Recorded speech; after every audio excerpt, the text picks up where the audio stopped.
Imagine this. You are in the middle of the Atlantic Ocean. It is midnight. The sky is black, and the waves are as tall as houses. Suddenly, a giant crash hits your boat. Cold water rushes inside. In 60 seconds, your boat disappears under the dark water. You are completely alone. No ship, no land, no help. Only you and a tiny rubber life raft. Could you stay alive for 76 days? This is not a made-up story. This is the incredible true adventure of Steven Callahan. Steven was an American boat designer and a very good sailor.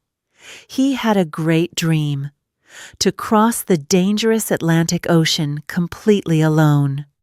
In January 1982, he started his journey from the Canary Islands on his small sailboat, Napoleon Solo.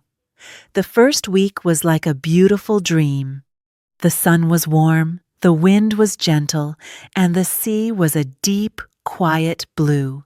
Steven felt completely safe and strong.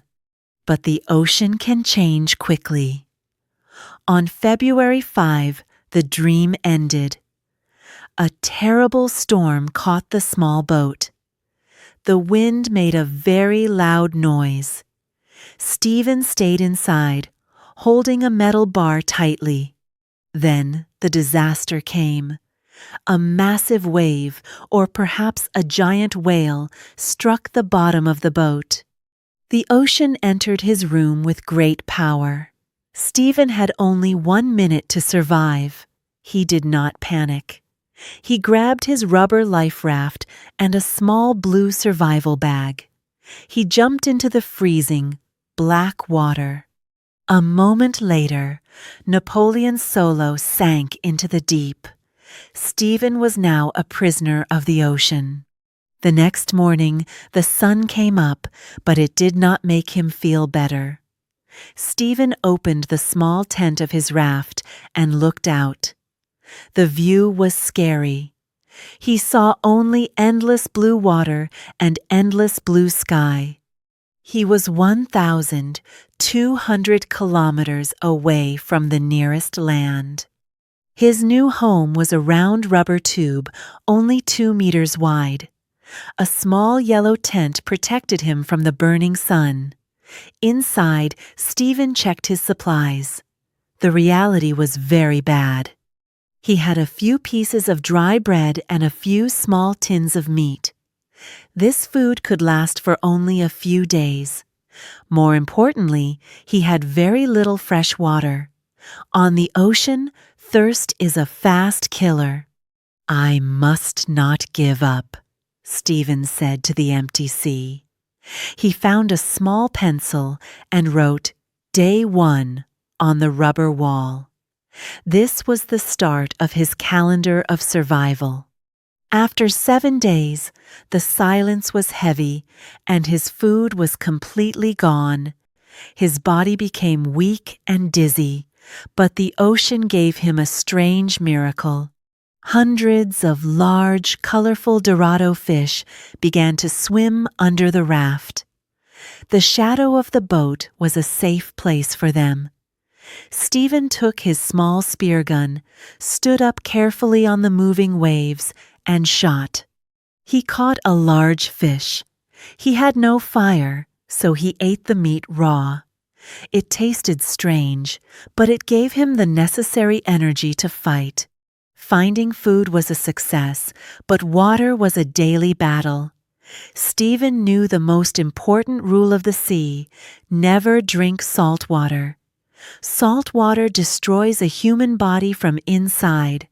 He had 2 small tools called solar stills. These plastic balloons used the heat of the sun to turn salt water into clean water. But the tools were easy to break. The salt blocked the tubes, and the rough waves tore the plastic. Steven spent hours fixing them with string. On a good day, they gave him only 2 small cups of water. His lips cracked, and his throat burned like fire. On day 22, the sky opened. A heavy rain fell from the dark clouds. Steven ran out, caught the cold drops in his mouth, and filled his empty bottles. That day, he felt like the richest man on earth. But peace never lasts on the ocean. The fish under the raft attracted a dangerous wild animal. One morning, a giant hammerhead shark appeared. It was more than 3 meters long, far bigger than the rubber raft.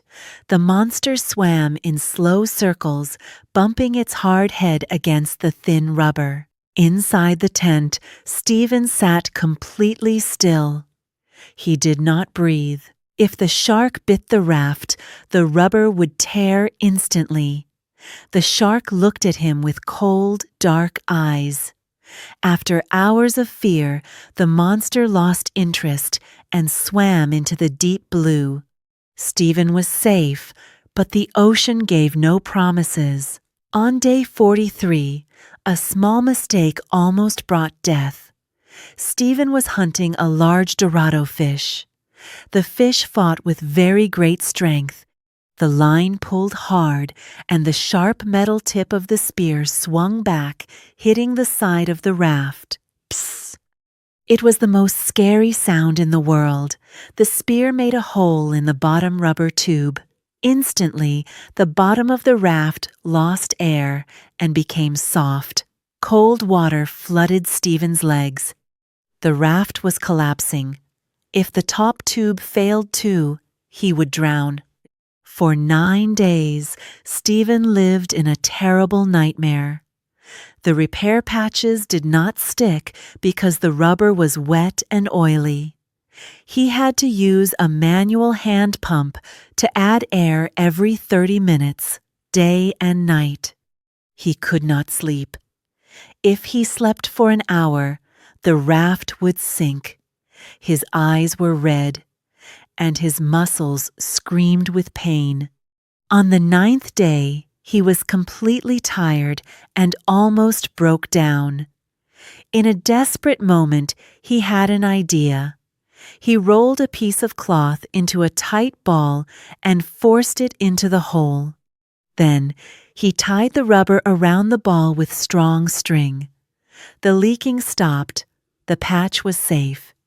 Steven fell onto the wet floor and slept for 12 hours.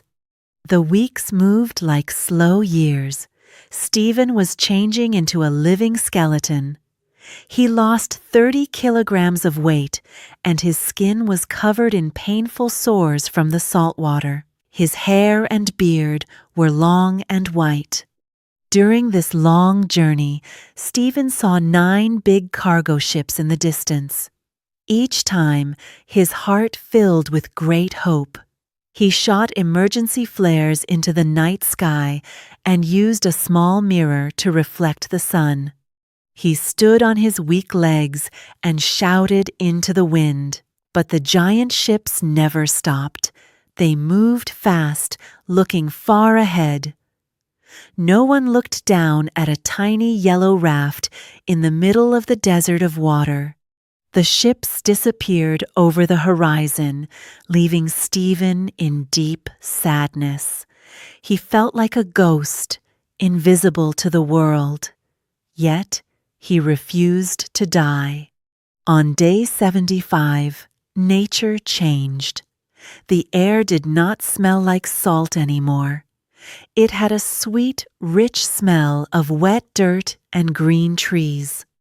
He saw white birds flying in circles, and a green coconut floated past his raft. Land was near.